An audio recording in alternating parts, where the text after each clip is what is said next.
Chair, distinguished participants. I'm very grateful for the privilege to speak at the Northern Research Forum.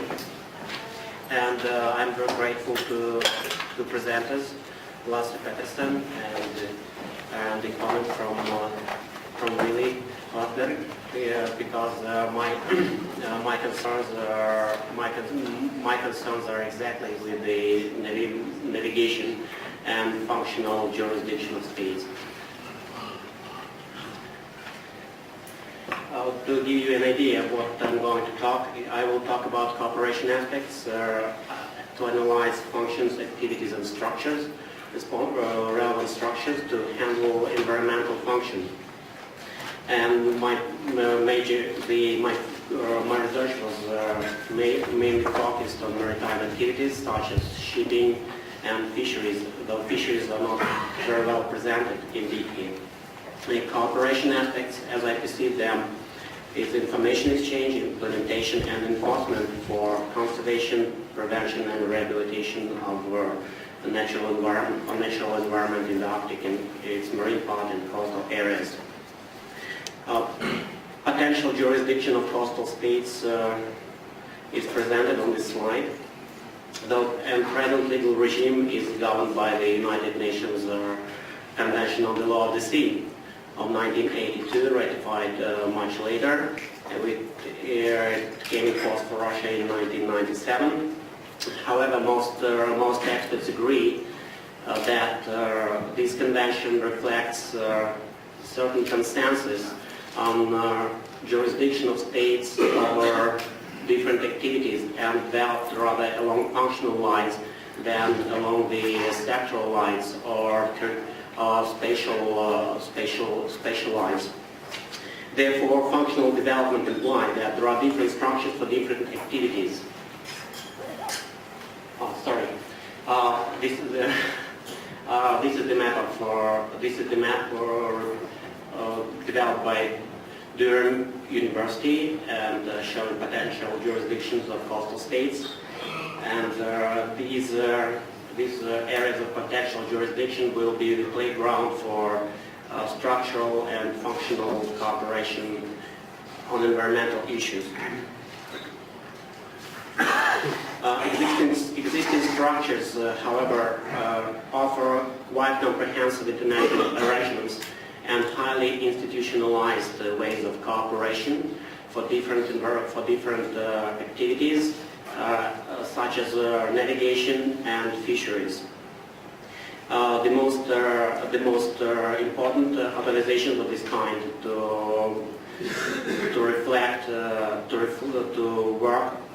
work with are International Maritime Organization, or IMO, and the regional fisheries management organizations, which are numerous in the Arctic. Are related to the Arctic. It's like NEPO, ICES, NEPO or NIAC, and specific special scientific organization is ICES. Limitation on freedom of navigation, however, aren't possible outside 12-mile zone, like really underlined. So you cannot do any restrictions on navigation without going to IMO. Many states are doing that for environmental reasons, and Norway did it recently in the year 2007, I believe, and moved all oil tanker transportation 30 miles or something from the Norwegian coast. And it's unlikely that flag states will abandon their right for navigation, and they will waive their right of exercising jurisdiction over flags over ships under their flags. Therefore, whenever navigation and fisheries are concerned, it's the flag states' jurisdiction that we shall rely upon in terms of enforcement of environmental restrictions. We've seen the map of possible navigation routes in the Arctic, but who are the major shipping nations? There are many of them, but Russia is not on the list. So the concern is that there will be international navigation through Russian sector of the Arctic, not in legal terms Russian sector, I'm not maintaining this line, and the risks associated with navigation shall be counterweighed by environmental measures, some restrictions, and its navigation lanes and mandatory routing.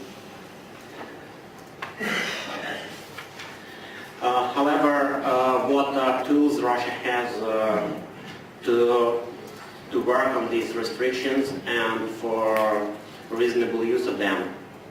If you look at the functional and activities analysis, we have important function, environmental protection, and we have different activities which affect integrity of Arctic environment and Arctic marine environment in particular.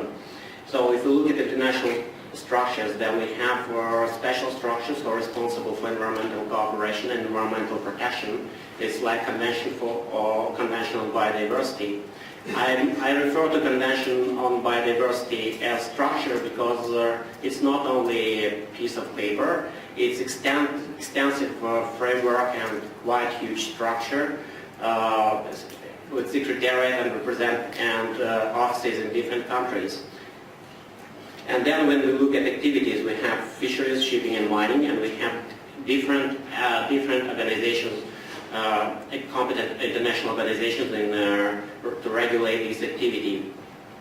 So regional fisheries management organizations, IMO, and for mining, International Seabed Authority.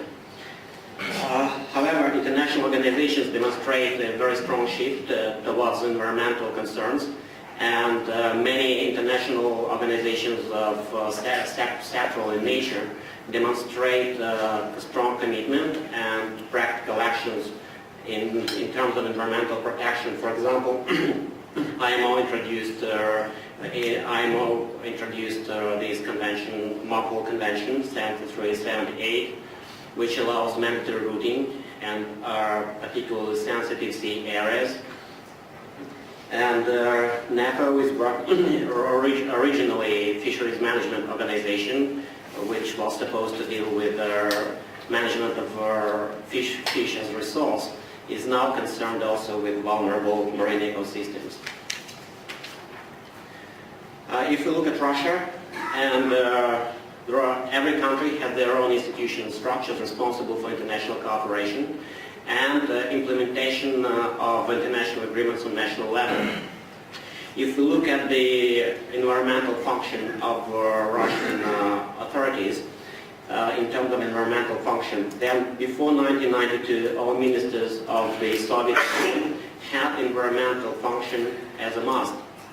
Every sectoral ministry was responsible for implementing environmental policy and environmental measures within their sector. But present situation, the sole ministry we have, the sole responsible body for environmental cooperation and implementation of environmental policy is Ministry for Natural Resources. And this ministry is the one who is responsible for international cooperation on environmental issues. And sectoral ministries are not their responsibility for successful, economically successful and viable operation of their sectors.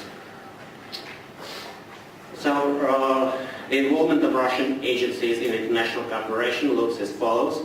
We have Ministry of Transport responsible for cooperation with IMO. Federal fisheries agents are responsible for cooperation with regional fisheries management organizations, and Ministry for Natural Resources responsible for nature protection in general terms with specialized organizations and with conventional and biological diversity. The competence today of Russian structures is determined by President decrees.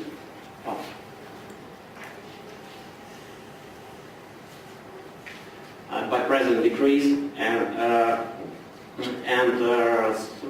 these decrees reflect all of federal laws, but not necessarily. However, responsibility for participation is vested with the Russian government. Therefore, ministry can have a scope quite inadequate to the role it has to play in international cooperation and in coordination of Russian participation in solving environmental problems. If we look at functions, activities, and authority, then you can see that environmental function is present is vested only with Ministry of Financial Resources, and is not present here with the agencies who have authority to restrict activities and who have authority to carry out enforcement. And this is quite a weird situation.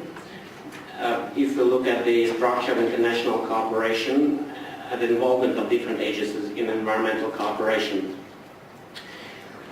Look, Ministry of Foreign Affairs, it's Arctic Council, General Competence. Ministry for Natural Resources is UNEP and specialized agencies, international organizations only. And Federal Fisheries Agency goes to ICES and regional fisheries management organizations. And the Ministry of Transport goes to IMO, and that's all. And the reality we are facing that representatives of Ministry of Financial Resources do not participate in work of important organizations who have very important environmental functions. And the result is that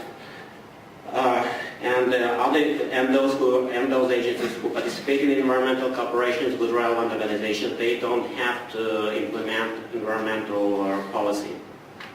And the implications are Ministry of Natural Resources and Ecology cannot offer constructive and targeted impact mitigation measures due to lack of information on actual pressure status from fisheries and shipping, and is unable to introduce and has no authority to introduce relevant restrictions. On the other side, sectoral ministries do not propose environmental measures. It's not their duty, and they cannot spend money on that. And generally they will oppose general prohibitions as inadequate. I have no time to go to the case study, and so thank you for your attention, and I'll be happy to answer your questions. Thank you.